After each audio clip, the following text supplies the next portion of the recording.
அது ஒரு அரசு செய்யும் போது அது விமர்சனமாகுது. இதுல வங்காளிகளுடைய காளி துர்க்கை பேசப்படுது.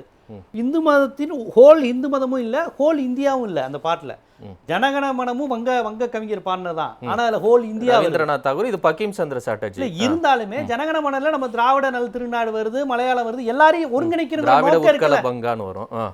எப்படியோ அந்த வங்காளி பாடி இருக்காருங்க, அது நமக்கு பிரச்சனை இல்ல. ஒரு பாடல் கொடுத்துட்டீங்க தேசிய கீதம், விருப்பமே இல்ல அது பாடி ஆகணும் கட்டாயம். அந்த வங்காளியினுடைய அந்த வங்காளி பாடி இருக்கக்கூடிய பாடல்ல இந்தியாவை இணைக்கக்கூடிய தன்மை வருதுல. இந்த பாடல் அப்படி அல்லங்கிறேன். வங்காளம் இருக்கு, அப்புறம் துர்க்கை காளியா இருக்கு. இது ஹோல் இந்தியாவையோ ஹோல் இந்து மதத்தை கூட அதை இணைக்கல. அது ஒரு கான்செப்ட். அது மட்டும் இல்லாம இப்ப நம்ம அவருக்கு இருக்கக்கூடிய சவால் இப்ப ஏடிஎம்கே எல்லாம் வரப்போகுதுங்கிறாங்க.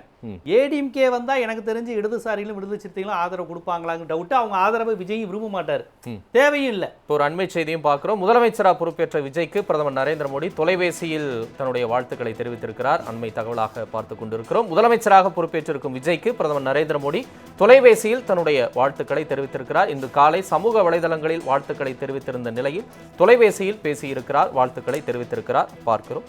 ஜீவா தொடர்ந்து போன்ல பேசியிருக்காரு பிரதமர் விஜய்கிட்ட. நல்ல செய்தி தான். இப்ப இந்த பிஎம் ஸ்ரீ எல்லாம் இப்ப வரப்போகுது. இப்ப நம்ம ஏன் இந்த விஷயத்தை எச்சரிக்கையோட அணுகிறோம்னா, இப்ப வெற்றி பெற்றிருப்பது பாஜகவா இருந்தா எல்லாரும் நேரடியா எதிர்த்துருவாங்க. பெரியார் திடலுக்கும் போய் வந்திருக்கக்கூடிய ஒருவர். ஆனால் வெற்றி பெற்றக்கூடிய வேட்பாளர்கள், அவர் பக்கத்துல நிற்கக்கூடிய ஆட்கள், அவரை அறியாமல் இயக்கக்கூடிய சித்தாந்தம் எல்லாமே வலதுசாரியா இருக்கனால அந்த அச்சம் வருது. வேற ஒன்றும் இல்லை. சிவகாசி, நம்ம ஊர் சிவகாசியிலேருந்து ஒரு பெண் வேட்பாளரை வெற்றி பெற்றிருக்கிறாங்க. அவங்க அமைச்சராகவும் ஆயிருக்காங்க. பெண், அவங்க ஒரு பெண் தான் இப்போ அமைச்சராக இருக்காங்க. மகிழ்ச்சி, வாழ்த்துக்கள். அவங்க தான் ஏஎன்ஐக்கு ஹிந்தியில் பேட்டி கொடுத்தவங்க.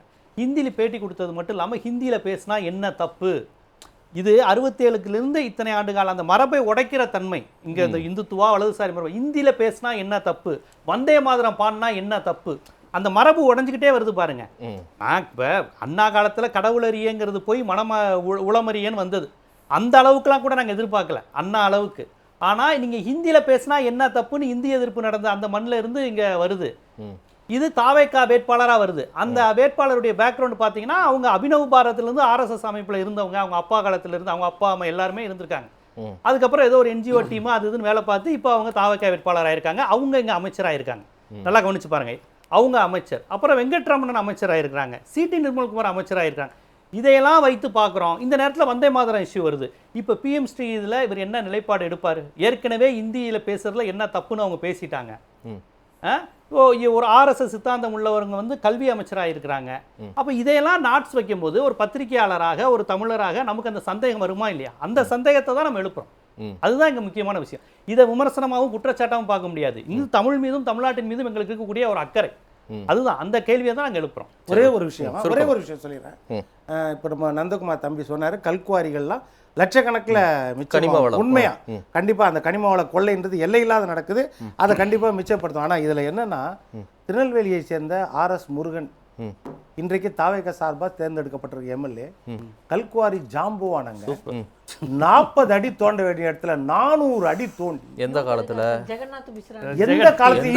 இப்ப இனிமேல் அவர் செய்ய மாட்டார். இனிமேல் அவர் புனிதன் செய்ய மாட்டார். 5.8 கோடி அவர் மேல அபராதம் விதிக்கப்பட்டிருக்கு சொல்றாருல. ஒரு கஞ்சா வியாபாரி, அபராதம் விதிக்கப்பட்டிருக்கு. வந்த கஞ்சா வியாபாரி பேராவூரணி எந்த தொகுதியும் தெரியல. கடந்த கால வரலாறு சொல்லி பேராவூரணி தான் அந்த குற்றச்சாட்டு, ஆனா இல்லங்கற மாதிரி மறுத்தாங்க. கடந்த கால வரலாறு சொல்லி உங்க எம்எல்ஏக்களை நியாயப்படுத்திக்க போறீங்களா, இல்ல இனிமேல் அந்த தவறுகளை செய்ய கூடாதுன்னு திருத்த போறீங்களா? சரி, அதுதான் முக்கியம். ஓகே.